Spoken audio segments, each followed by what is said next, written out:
After 9 years, we're saying goodbye to this Subaru Outback. Hello, and welcome to Auto Be Careful, the place for car safety news and information. I'm Gene, and today we're going to talk all about this Subaru Outback, including the purchase experience, ownership experience, and why we're getting rid of it. Let's start by talking about the purchase experience. This Outback was purchased by my wife a few years before we met. She did a bit of research before stepping into a dealership. She landed on Subaru as a brand and was specifically interested in the Subaru Crosstrek. She was drawn to Subaru because they have a reputation for safety and reliability, plus they're relatively affordable. Once she got into the dealership, things changed a little bit because in looking at the Crosstrek, she realized it wasn't going to be big enough to fit all of the people and things she would need to have in her vehicle. She moved on to the Outback, which was the next size up and also the largest vehicle Subaru offered in 2017. She had a choice between a certified pre-owned Outback in blue or a brand new Outback in white. Obviously, as you can tell, she chose the brand new Outback in white. Let's talk about how this Outback is configured. The 2017 Subaru Outback was offered in 6 trim levels for the US market. It starts with the base model, which had a MSRP of $25,645. For an extra $2,050, you could upgrade to this, which is the premium trim level. The premium trim upgraded the Subaru Starlink system, added a power-adjustable driver's seat, fog lights, cold weather features like heated front row seats, mirrors, and windshield wipers, dual-zone climate control, and a few other things. This specific Subaru is also equipped with Option Package 14, which is a $1,995 package that includes driver assist features like adaptive cruise control, lane keep assist, pre-collision braking, and more, plus steering responsive fog lights, high beam assist, and a power rear liftgate with memory. This Outback also came with all-weather floor mats and a dimming mirror, which together with destination and delivery charges brought the MSRP to $30,911. Overall, my wife had a positive purchase experience, and we've really enjoyed this vehicle. The vehicle is perfectly sized to fit everyone and everything we need inside the vehicle without being so large that it makes it difficult to find parking. It's also incredibly reliable, and it has never left us stranded except for one time, and that was our fault. Plus, it's incredibly safe, having been awarded the IIHS Top Safety Pick Plus Award for 2017 and an NHTSA 5-star safety rating. Additionally, it's relatively affordable. Even today, when the average price of a new vehicle is over $50,000, a brand new 2026 Subaru Outback still starts under $35,000. Overall, I think it was an incredible value, and I think that's still true today. Let's talk about this vehicle's history over the last 9 years and 105,000 miles. I want to start with some of the damage that's been done to this vehicle. My wife tells me that pretty soon after she bought the vehicle, it was keyed along the passenger side, and someone recommended and applied touch-up paint to cover it up. After 9 years, this touch-up paint has started to fail, and you can see some of the original damage coming through. I did receive an informal verbal quote on getting it fixed properly, but since we're not keeping the vehicle, I don't think it's worth the trouble at this point. The vehicle was also rear-ended in 2019, and that was fixed at a body shop. Since this occurred before I met my wife, I only know about the extent of the damage through documentation, but I haven't noticed any lingering issues as a result of the damage or repair. It was also hit twice in the right front fender right behind me in 2021 and in 2022, both times being repaired at the same body shop. The body shop we used was actually recommended by the Subaru dealership that we now frequent, and we're very happy with how it turned out. It did have to go back shortly after the second repair because the paint on the front bumper started to peel on its own, but the body shop took it back and repainted it at no extra cost, and there have been no other lingering issues that I'm aware of as a result of the damage or repairs. It also has some dents and scratches like chips in the hood from rocks that are flying up off the highway, or dings in the side of the vehicle from people swinging their car doors out too wide in parking lots. Plus, it's had the windshield replaced a couple times for some cracks. The most recent windshield replacement was done at our Subaru dealership in August of 2024. So it's been through quite a lot, but that's to be expected for a vehicle that's 9 years old with 105,000 miles on it.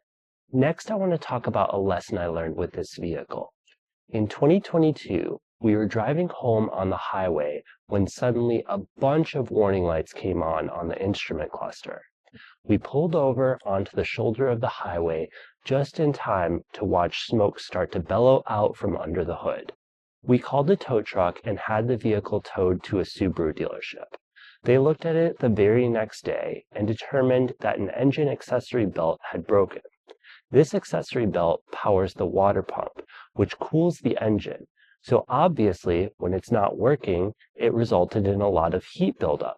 We had been taking this vehicle in for regular service at a few of the popular auto service chains, and they had done a really good job of generic things like changing the oil, replacing the brakes, and rotating the tires, but they had never replaced this belt.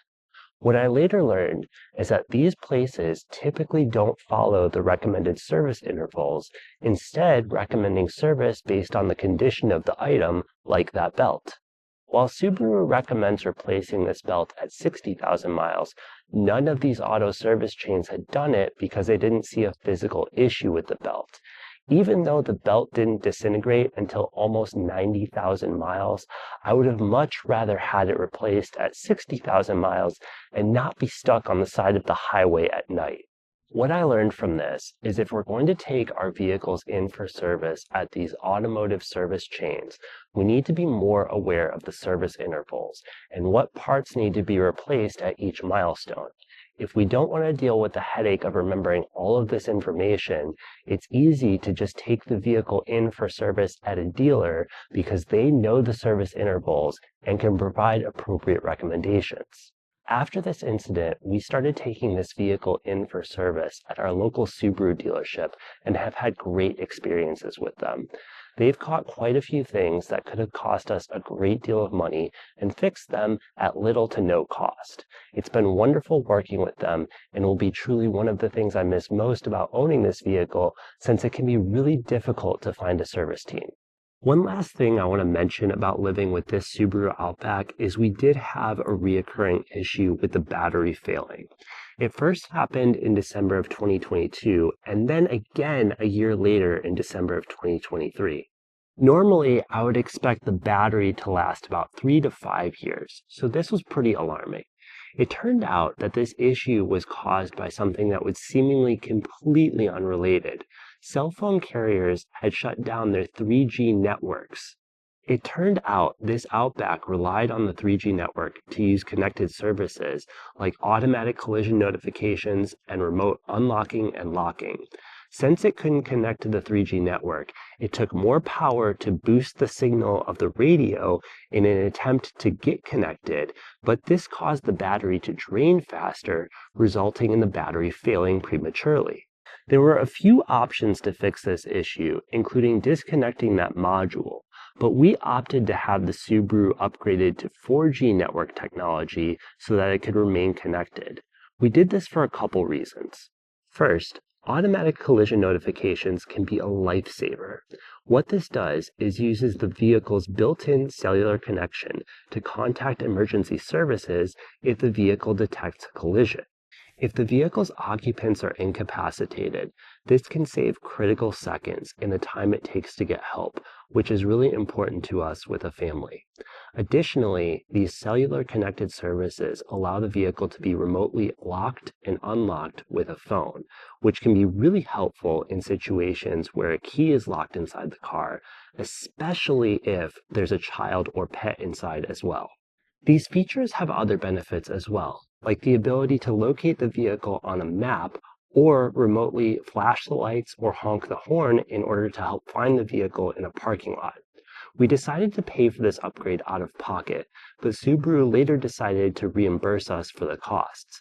It took a little bit of back and forth, but this upgrade gave us additional peace of mind and ultimately cost nothing. Finally, let's talk about why we're getting rid of this vehicle. The biggest reason is that there are vehicles that exist today that have better safety features than this 9-year-old Subaru Outback. This Outback is equipped with adaptive cruise control and lane keep assist, but it doesn't have lane centering. If you're unfamiliar with the difference between lane keep assist and lane centering, lane keep assist does its best to keep the vehicle in its lane, but it's pretty passive. If the vehicle detects it's about to leave its lane, it will make a minor steering correction in order to keep the vehicle in the lane itself, but that's pretty much it.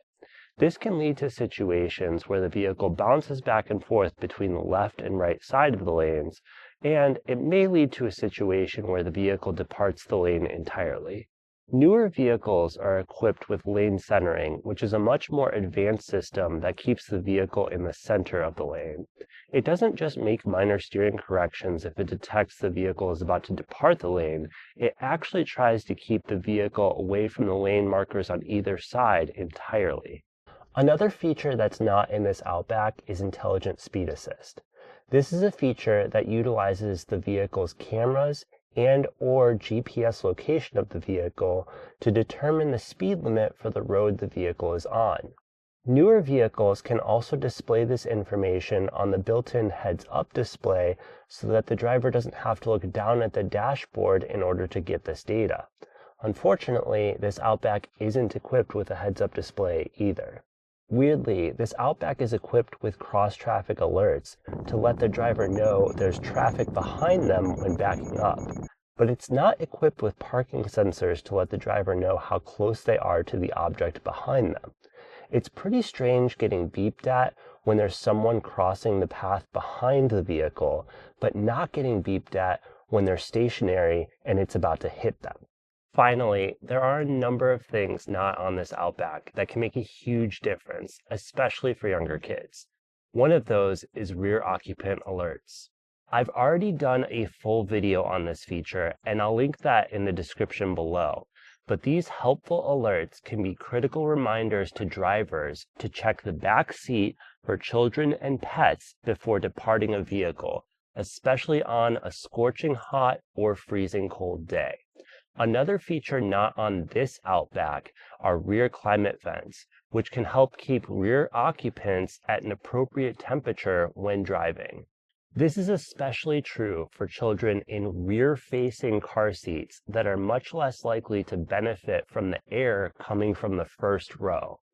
Finally, second-row sunshades may sound like a luxury feature, but I actually consider them to be a safety feature. Newborn children are really sensitive to sunlight and typically cannot use things like sunscreen, so every little bit of sun protection can help. The Subaru Outback doesn't have second-row sunshades, which are really convenient because they can easily retract into the door panel for easy storage. We did end up purchasing this aftermarket solution from Snapshades. While these do help protect second-row passengers from the sun, they aren't as convenient as built-in options because they need to be stored when not in use. They do come with this handy bag, but it's not as convenient as a built-in retractable option. Now, I have no affiliation with Snapshades. They aren't sponsoring today's video, but I do have a UV light meter that can measure how much UV light gets through these. So I'm going to do an informal test in case you're considering buying something like this for your own car. All right, looking at the second row windows, We're seeing about 3.6 milliwatts of UV light getting to the window and about 150 microwatts of UV light getting through the window. That's about 96% of UV light getting blocked. Now, if we add the snap shade in, we're still getting about 3.6 milliwatts of UV light getting to the window, but we're only getting 23 microwatts getting through the window. That's over 99% of UV light getting blocked. Now, just for fun, we're going to roll down the window and only use the snap shade for UV light protection. You're never going to drive around like this because you could potentially destroy the snap shade with debris running down the road, but let's try it out.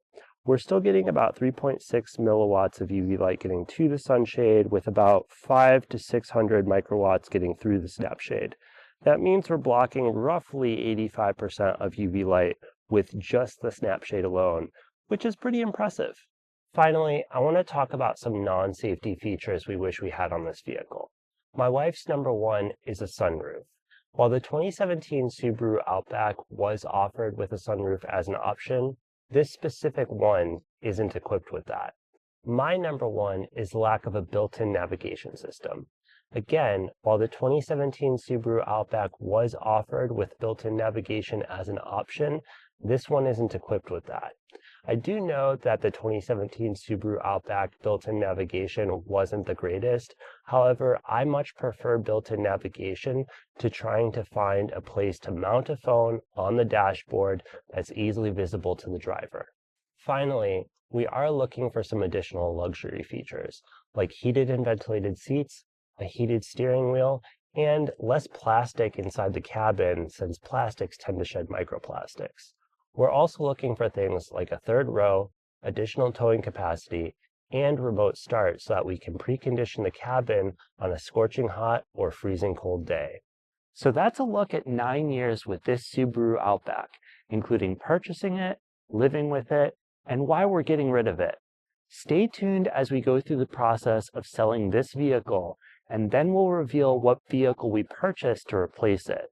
As always, thanks for watching. I hope you learned something. And if you enjoyed this video, be sure to click the like button below and subscribe to see more content like this.